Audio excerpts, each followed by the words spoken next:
लेकिन मुझे यह नहीं पता था कि इतना सवार होते हैं कि इनके ख्याल में बरतानिया में भी इमरान खान की हुकूमत है, अमेरिका में भी इमरान खान की हुकूमत है, इटली में भी इमरान खान की हुकूमत है, स्पेन में भी इमरान खान की हुकूमत है, भारत में, बांग्लादेश में। जनाब 180 से ज्यादा ममालिक के अंदर यह वबा फैली हुई है। इत्तलान अर्ज है कि उसमें से सिर्फ एक पाकिस्तान में इमरान खान की हुकूमत है। खुशकिस्मत सिर्फ पाकिस्तानी है। मैं सवाल यह पूछना चाहूंगा कि यह तो उन्होंने बताया कि गलत क्या है, लेकिन खुलकर यह नहीं बोला कि यह चाहते क्या है। ख्वाजा साहब, क्या अच्छी बात होती कि इसी दबंग अंदाज के अंदर, इसी ऊंची आवाज के अंदर, कैमरे की आंख में आंख डाल के आप कहते कि इमरान खान और असद उमर, ये जो दिहाड़ीदार है इसकी दिहाड़ी छीन लो, ये जो ठेले पे पैसा कमाने के लिए घर से बाहर निकलता है इसको बंद कर दो, ये जो गरीब ताजिर, छोटा ताजिर अपने बच्चों का पेट भरने के लिए बाहर निकलना चाहता है इसको घर पर बंद कर दो। बताएं तो, खोल के बोले ना कि आपकी स्ट्रैटेजी है क्या। हमारी कहते गलत है, मैं भी आता हूं, क्योंकि भारत खास तौर पे मुस्लिम लीग नून के जब से नरेंद्र मोदी आए हैं बड़े दिल के करीब है, इनके लीडर का करीब तरीन साथी, निजी घर की महफिलों में जहां देरीना साथी नहीं बुलाए जाते थे वहां मियां नवाज शरीफ जो है बुलाते थे। उस नरेंद्र मोदी ने क्या किया है, और दोनों पहलू की बात करेंगे। मैं बिल्कुल थोड़ा सा टाइम लूंगा स्पीकर साहब इसके ऊपर, जरा जायजा ले लेना कि इनके जो रोल मॉडल हैं, जाहिर है इनके दिमाग में वो स्ट्रैटेजी ज्यादा कामयाब है, वो बेहतर स्ट्रैटेजी है। हम जरा उस स्ट्रैटेजी का सेहत के ऊपर, भारत के अवाम के क्या असर पड़ा और मईशत के ऊपर, उनकी रोजगार के ऊपर क्या हुआ, ये जरा दोनों देख लेते हैं।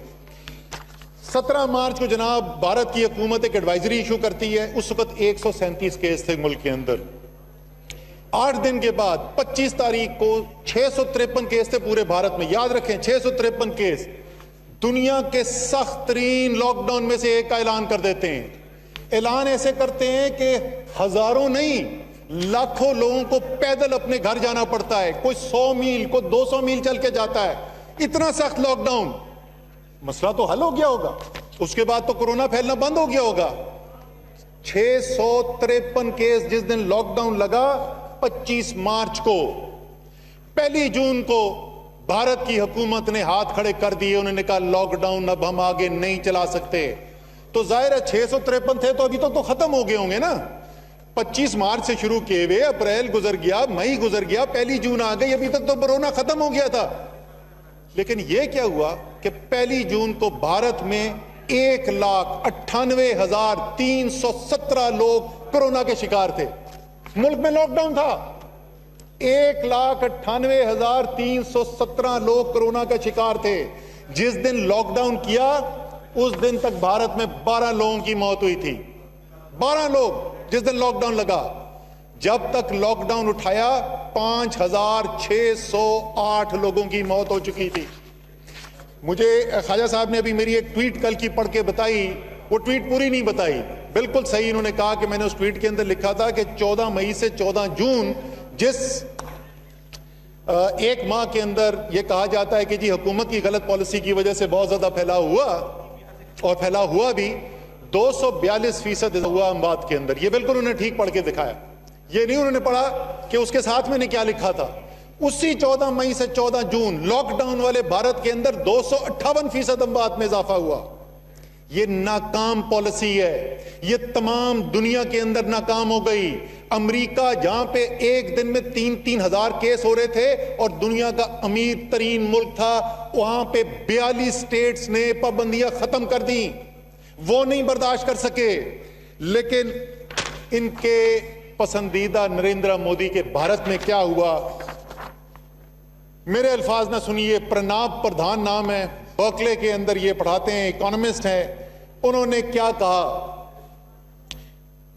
Bye imposing one of the harshest covid lockdowns, दुनिया के सख्त तरीन लॉकडाउन लगाने की वजह से Modi has inflicted unprecedented damage on India's economy on the poor.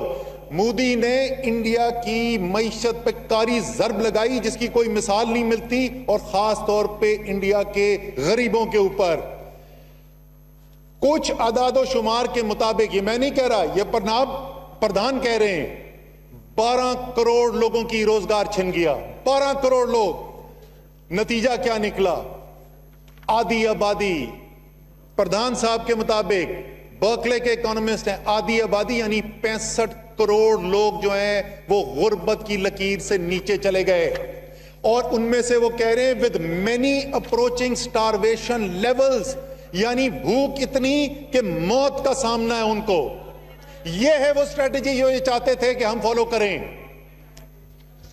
हमने क्या किया बेबी, मैं आगे जाके इसको बताऊंगा, लेकिन मैं फिर भी इंतजार करूंगा। मैं चाहूंगा कि वापस खड़े हो के कोई ना कोई तो अपोजिशन का लीडर पाकिस्तान के सफेद पोश और पाकिस्तान की गरीब की आंखों में आंखें डाल के बताए कि हम तो अमीर हैं, हम तो अरबपति हैं, करोड़पति हैं, हमें तो कोई फर्क नहीं पड़ता, हमें रोजगार मिलने के लिए बाहर जाना पड़े या ना जाना पड़े, लेकिन तुम्हें अपने घर में कैद कर देना चाहिए। बजट के ऊपर बात करते हैं जी। बजट पे ख्वाजा साहब ने कहा कि एक चीज से आपको पता चल जाएगा कि मईशत के अंदर क्या हुआ और इमरान खान की हुकूमत की कारकर्दगी क्या थी, और वो उन्होंने कहा कि रेवेन्यू के नंबर देख लें। हमाद अजहर साहब यहां बैठे हुए हैं, ये भी रेवेन्यू के ऊपर बहुत काम कर चुके हैं सर। जिस वक्त, और इन्होंने क्या कहा, याद करें इन्होंने क्या कहा, 5 साल में 40 से 50% इजाफा किया रेवेन्यू में। ये ख्वाजा साहब ने हमें बताया। ख्वाजा साहब बता रहे हैं, जरूर यकीनन ठीक बता रहे होंगे सर। यहां पर फरवरी के महीने तक कोरोना जो है, आपको याद हो, लॉकडाउन जो है वो 23 मार्च को किया गया था। फरवरी के महीने तक पिछले साल से 17% रेवेन्यू के अंदर इजाफा हो रहा था। 17%। ये किसी ने गलत बता दिया ख्वाजा साहब को कि उससे पहले जो है रेवेन्यू ग्रोथ नहीं थी। कोरोना ने क्या किया पाकिस्तान की मईशत के साथ, उधर तो उस पर तो आप आदादो शुमार आप मानेंगे नहीं। आज की रिपोर्ट पढ़ लें, अप्रैल के महीने में बरतानिया की मईशत 20% कम छोटी हुई है।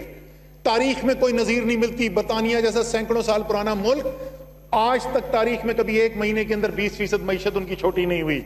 अमेरिका 4 करोड़ लोग जो हैं वो रोजगार से हाथ धो बैठे। बरतानिया की मैं पहले कहानी सुना चुका हूं। तो ये अब जो आदादो शुमार देख रहे हैं ये वो हैं जो कोरोना के बाद के हैं। फिर उन्होंने कहा कि तहरीके इंसाफ की जो अवाम में मकबूलियत है वो बिल्कुल खत्म हो गई, और इनके सपोर्टर जो हैं, बल्कि उन्होंने कहा ये जो लेफ्ट साइड पे बैठे हुए हैं ये भी जो है ना, ये भी अब डिफेंड करने के काबिल नहीं रहे। यही वो लोग हैं जिन्होंने 1996 से बोलना शुरू किया ये क्रिकेटर है इमरान खान, इसको क्या पता सियासत क्या होती है। 2002 में एक सीट थी, मुझे याद है मैं 2012 में, आज से 8 साल 8.5 साल पहले स्पीकर साहब मैंने पार्टी ज्वाइन की तो लोगों ने मुझे कहा तुमने असगर खान की पार्टी ज्वाइन कर ली है। मैंने कहा नहीं, मैंने तो असगर खान नहीं, मैंने इमरान खान की पार्टी ज्वाइन की है। उन्होंने कहा इसका भी अशर वही होना, ये तकरीरें करता रहेगा, इसको कुछ नहीं मिलेगा। 2013 में खैबर पख्तूनख्वा में हुकूमत बनाई। वो हुकूमत इतनी कामयाबी से चलाई कि वो सूबा जिसमें आज तक कोई, वो पूछ रहे थे अपनी कारकर्दगी बताओ, जरा अपनी कारकर्दगी बताते हैं। 5 साल हम यही सुनते रहे, खत्म हो गए, डूब गए, परवेज खटक नाकाम हो गया। अभी अंदर बैठे थे इधर, कितने परवेज खटक चले गए, परवेज खटक नाकाम हो गया, ये तो सीट वापस नहीं मिलेगी। वो सूबा जिसमें दोबारा कभी हुकूमत दोबारा नहीं बनी थी, 2/3 अक्सरियत से वापस इलेक्ट होके आए। और मुझे, अगर मैं खुदा ना खास्ता अगर मैं मुस्लिम लीग नून का मेंबर होता तो मैं तो आज ख्वाजा साहब की तकरीर सुन के डर जाता, क्योंकि ख्वाजा साहब की तारीख ये रही कि ख्वाजा साहब ने एक दिन तकरीर की, ये 2013 के इलेक्शन से पहले।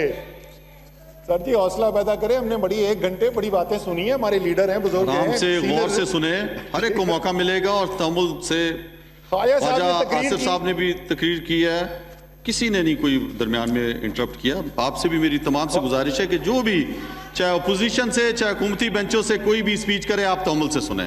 मेरे ख्याल में वो चाहते हैं कि सिर्फ मैं मुस्लिम लीग नून की ना बात करूं, थोड़ा मैं पीपल्स पार्टी की भी तारीख याद दिलाऊं, दिला दूंगा। ख्वाजा साहब ने तकरीर की जी, उन्होंने कहा ये शौकत खानम पे इल्जामात लगा दिए कि शौकत खानम के अंदर जो फाइनेंशियल जो है वो इंटेग्रिटी नहीं है, वहां पे अवाम का माल। जो हमला किया ख्वाजा साहब ने, उसका नतीजा ये निकला, उसके चंद दिन के बाद रमजान था, रमजान में सबसे ज्यादा पैसा आता है। शौकत खानम की तारीख में लोगों ने सबसे ज्यादा पैसा उस साल दिया। फिर उसके बाद इसी हॉल में इस कुर्सी पे खड़े होके मियाँ साहब ने तकरीर की, आपकी कुर्सी को एड्रेस किया और उन्होंने कहा हुजूर ये हैं वो जराए। तो ख्वाजा साहब ने कहा यार मियाँ साहब आप जवाब क्यों देते हैं, ये पनामा तो मसला ही नहीं है अवाम का, हफ्ता और दिन लोग भूल जाएंगे। उस बेचारे को फाय चढ़ा दिया, वो जाली प्लेटें लेके इंग्लैंड बैठा हुआ है। तो ख्वाजा साहब की दुआ जो है ना बड़ी खतरनाक होती है। आज तरीके साहब की कह रहे मकबूलियत खत्म हो गई है, मुझे डर ये है कि मुस्लिम लीग नून को अगली इलेक्शन में सीट ही ना मिले। फिर ख्वाजा साहब ने एक बड़ा जायज सवाल पूछा जी, ये सवाल इनका बिल्कुल जायज था। इन्होंने कहा यार ये बताओ, कोरोना तो बाद में आया, मईशत तो उससे पहले तबाह हो चुकी थी।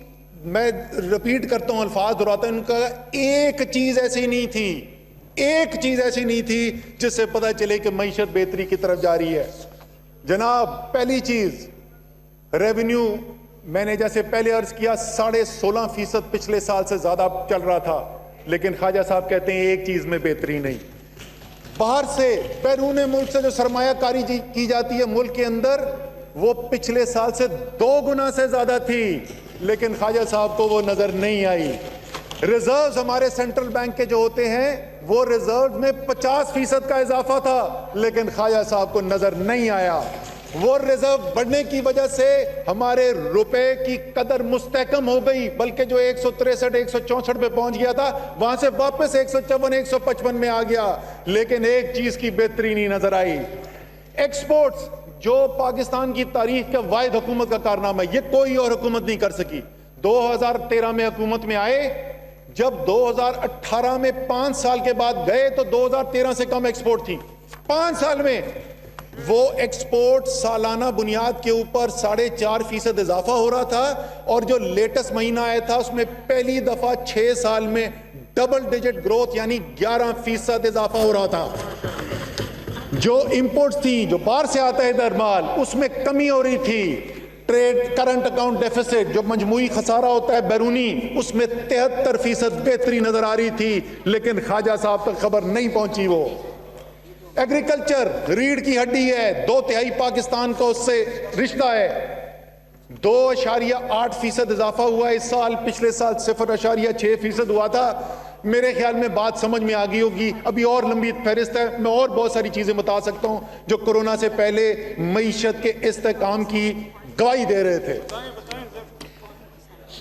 मुस्लिम लीग नून की उन्होंने बड़ी लंबी चौड़ी फहरिस्त पढ़ी। मैंने सोचा कि मैं इसका बड़ा टेक्निकल किस्म का जवाब दूं, फिर मैंने कहा छोड़े जी, क्या टेक्निकल बातों में क्या जाना। मैं सिर्फ आसान सा मुस्लिम लीग नून की जो मईशत थी उसका जो नजरियाती जो असास था वो मैं आपको बता दूं, और वो जो है मिर्जा गालिब के पास से आया था जी। मिर्जा गालिब कहते हैं कर्ज की पीते थे मैं और समझते थे कि हाँ रंग लाएगी हमारी बादामस्ती एक दिन।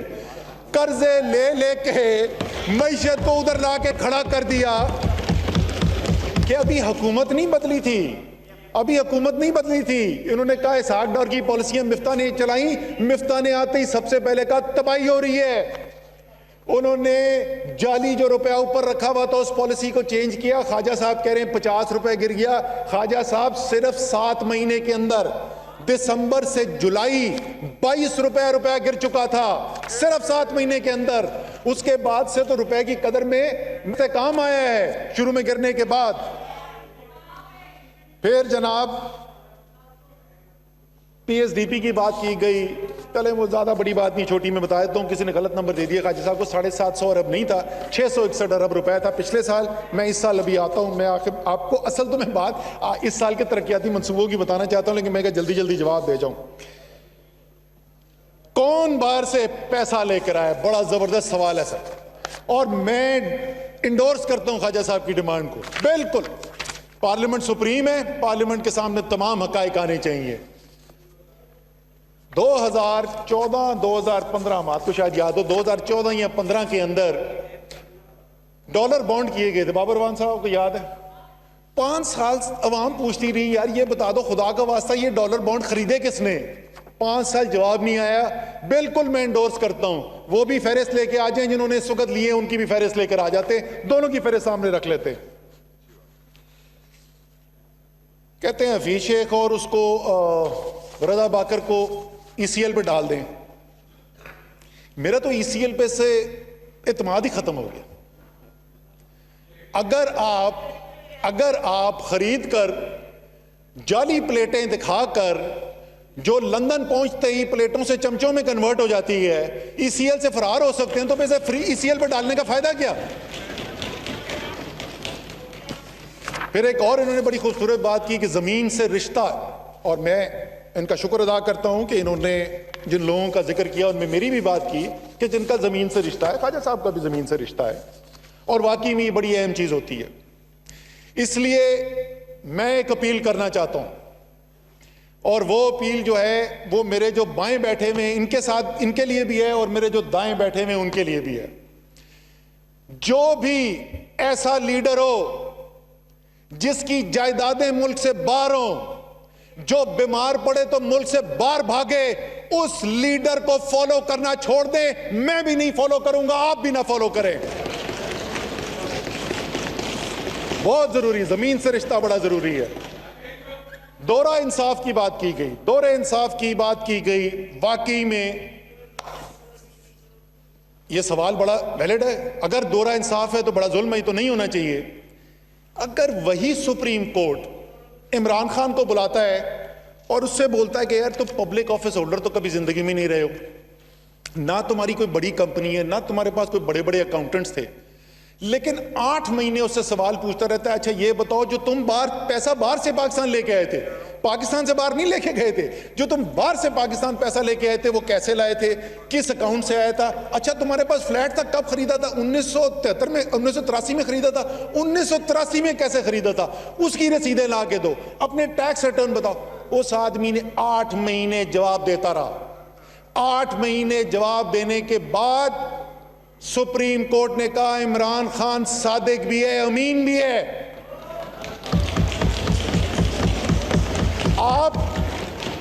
आप यहां पे इस कुर्सी पे खड़े होते हैं और कहते हैं हुजूर ये हैं वो जराए, और जब पहुंचते हैं आप सुप्रीम कोर्ट तो आप बोलते हैं वो तो ऐसे खाली कागज से मैंने दे दिया, आप सीरियस क्यों लेते हैं? आप वहां कतरी खत लहराने शुरू कर देते हैं। आपसे 1.5 साल पाकिस्तान और सुप्रीम कोर्ट, मुझे आखिरी दिन याद है एक जज साहब का, मैं नाम नहीं लूंगा, मेरे भाई जो मुस्लिम लीग नून के मेंबर है वो उनके बड़े करीबी दोस्त भी हैं, लेकिन उनकी ये दोस्ती से कोई ताल्लुक नहीं इस बात का, लेकिन वो बात मुझे अभी तक, उन्होंने आखिरी दिन पूछा कि हम आपसे महीनों से एक सवाल पूछ रहे हैं, वकील साहब आपका क्लाइंट हमें एक कागज तो दिखा दे जिससे आपका केस प्रूव होता है, एक कागज नहीं दे सके। सर ये दोहरा मेयार नहीं है, ये एक ही मेयार है। जो सच की बात करता है, जो सवाल का जवाब सीधा देता है, उसको सुप्रीम कोर्ट सादिक और अमीन कहता है, और जो राय फरार इख्तियार करता है उसको सुप्रीम कोर्ट जो है वो फिर गॉडफादर से तशबीह देता है। दोहरे मेयार की बात नहीं है, ये एक ही मेयार है। मेरे ख्याल में बुल्ले शाह ने कहा था दुश्मन मरे तो खुशी ना करिए, सजना भी मर जाना। ये कोई खुशी की बात नहीं है। लेकिन सर मेरे दोस्त, मासूमाना सवाल है, वसीम बदामी से चुराया हुआ जुमला, मासूमाना मेरे दो सवाल है।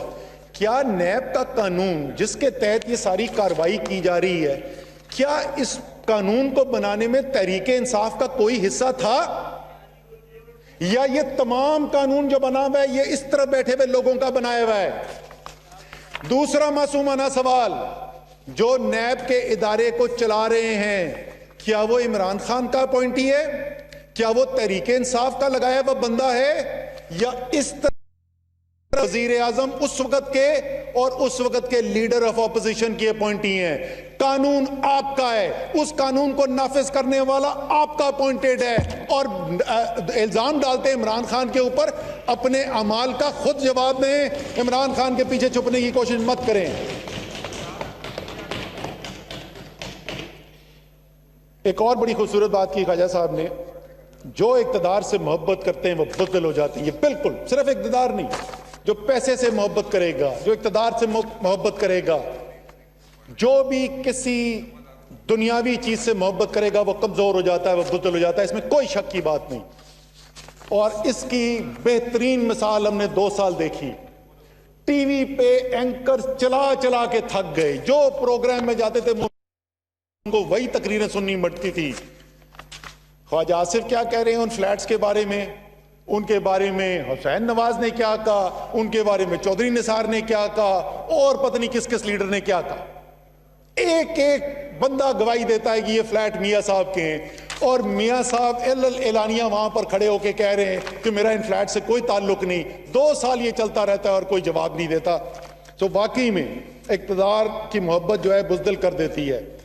फिर उन्होंने कहा कि ये बड़ी, और ये तारीखी तौर पे ये हकीकत है कि बाप और बेटे का रिश्ता जो है ना वो भी रास्ते में नहीं आता जब इक़्तिदार की जंग होती है। और वही हमने देखा। सर, जो बजट पे तकरीर की गई है उसी बजट की तकरीर का जवाब दे रहा हूं मैं, कोई इंडियन असेंबली की स्पीच का जवाब नहीं दे रहा। जो बातें की गई हैं उन्हीं बातों का जवाब दे रहा हूं। वो कहते हैं ये बाप ने बेटों को कत्ल कर दिया, बिल्कुल तारीखी हकीकत है। इसीलिए जब मियां साहब के इक़्तिदार की जंग आई, पहले उन्होंने अपने मरहूम वालिद को मनी लॉन्ड्रर करार दे दिया। उन्होंने कहा जी वो उनसे पूछो, वो 70s में उन्होंने मनी लॉन्ड्रिंग की थी। और जब बिल्कुल ही आखिर में केस फंस गया तो उन्होंने बच्चों के ऊपर बात डाल दी कि तो मेरे बच्चों के एहसास है। वाकई में बड़ा ये संगदिल होता है इक़्तिदार, ये ना बाप को देखता है ना बेटे को देखता है। इंटरव्यू देने की बात की सर, जिन्होंने सियासत में अपना मुकाम ही इंटरव्यू दे के बनाया हो, जिन्होंने अपना सियासत के अंदर मुकाम ही मेजर और कर्नल और ब्रिगेडियर के दफ्तर बाहर बैठ के और उनके लिए फल फ्रूट ले जाके बनाया, उनको वाकई में हर शख्स ऐसे ही लगता है कि वो इंटरव्यू दे के आया है। इमरान खान 22 साल की स्ट्रगल के बाद इधर पहुंचा है। उसने आपको टेक ऑन किया है, उसने हर पाकिस्तान के माफिया को टेक ऑन किया है और पाकिस्तान की अवाम की ताकत पर इस इक़्तिदार में पहुंचा है।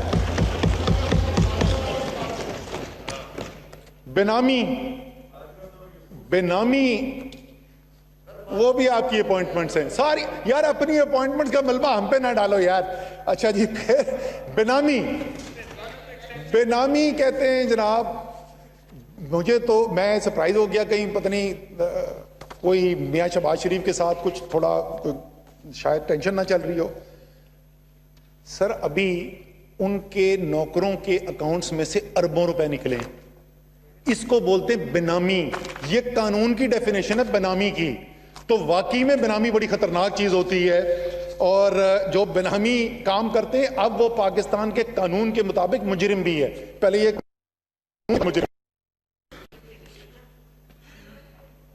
एजुकेशन हेल्थ का बांग्लादेश का जिक्र किया। मैं आखिर में बड़ा क्विकली सिर्फ 5 मिनट लूंगा, मैं हाईलाइट्स बताऊंगा आपको हमारे अगले साल के मंसूबों की, उसके अंदर मैं इसका जवाब दे दूंगा। इंपीरियल की स्टडी सर, मुझे एक चीज पे बड़ा इतराज है।